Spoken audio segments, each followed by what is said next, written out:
Right now on NBC 26 Live at 10, Wisconsin Republican leaders meet to discuss the future of our state. Plus, one person is free after being held hostage from an inmate at an Illinois hospital. Plus, all eyes on President Trump and his next pick for FBI director after firing James Comey. Good evening, I'm Regina Ahn. Members of the Wisconsin Republican Party gathering in the Wisconsin Dells today.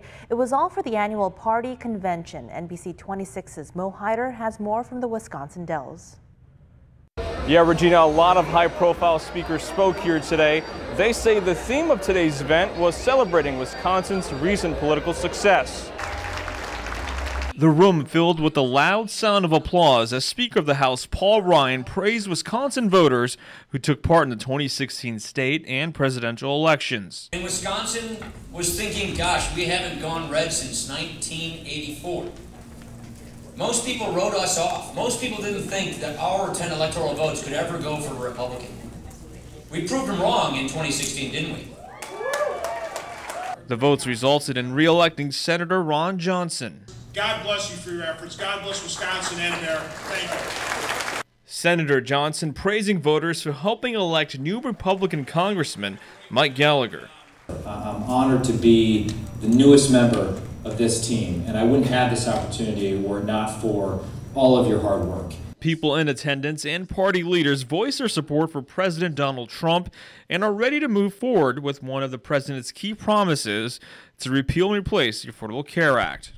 We passed it out of the House, and now that bill is going on over to the Senate. While the Republican Party in Wisconsin is happy with last year's election results, leaders say there's still work to do. We can turn Wisconsin red across the board in 2018 and beyond. In the Wisconsin Dells, Mo Hyder, NBC 26. And Governor Scott Walker addressing that crowd today at the convention, saying he's ready to run for a third term, touting his record employment levels. Well, Wisconsin Democrats will gather for their state convention in 3 weeks in the Madison area. Well, the search for a new FBI director is underway in Washington less than a week after President Trump fired former Director James Comey. Another first for the president, a college commencement address. NBC's Chris Pallone reports. After a tumultuous and drama-filled week following the firing of FBI Director James Comey, President Donald Trump left Washington to find a friendly crowd.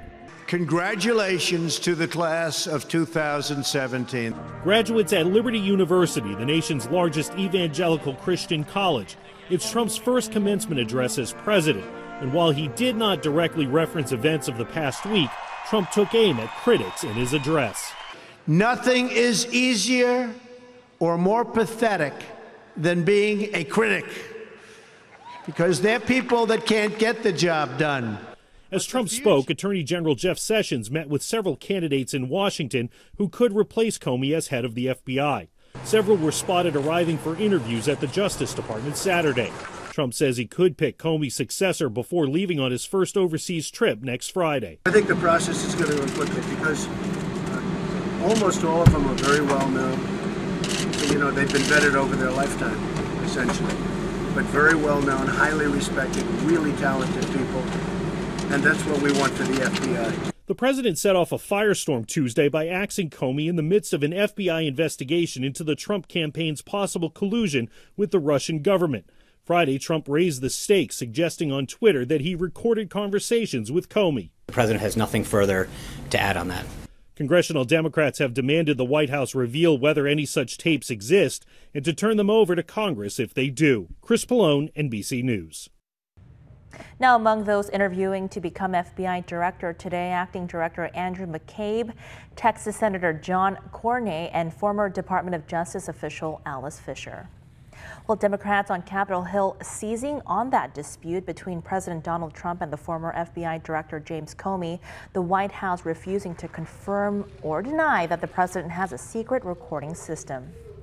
Well, it's Mother's Day tomorrow. How will the weather be? Let's switch over to weather now with meteorologist Matt Hoffman. Matt, tell us about a possible cool down in store tomorrow. Yeah, Regina, it's going to be a little bit cooler tomorrow for Mother's Day. It's going to be just a slight cool down before a big warm up is in store for the area.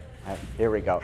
So here's a look at high temperatures from today. We topped out into the 70s across a good chunk of northeast Wisconsin. Again, a little bit cooler for your Mother's Day tomorrow, but then we have a big warm up in store as we get into the work week. Temperatures right now in the 50s across northeast Wisconsin. We have a few scattered clouds out there, but these clouds will be breaking up and clearing out as the night goes on. Your day planner for tomorrow on Mother's Day, mostly sunny but cooler and breezy with highs only in the lower 60s. We'll talk more about that big first taste of summer coming up this week in just a bit.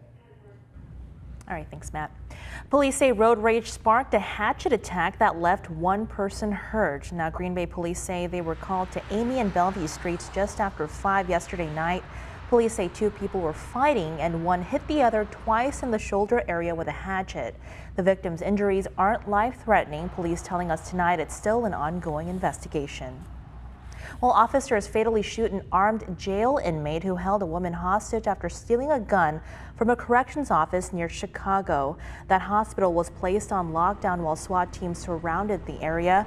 Police say 21-year-old Taiwan Salters was being treated at Delnor Hospital.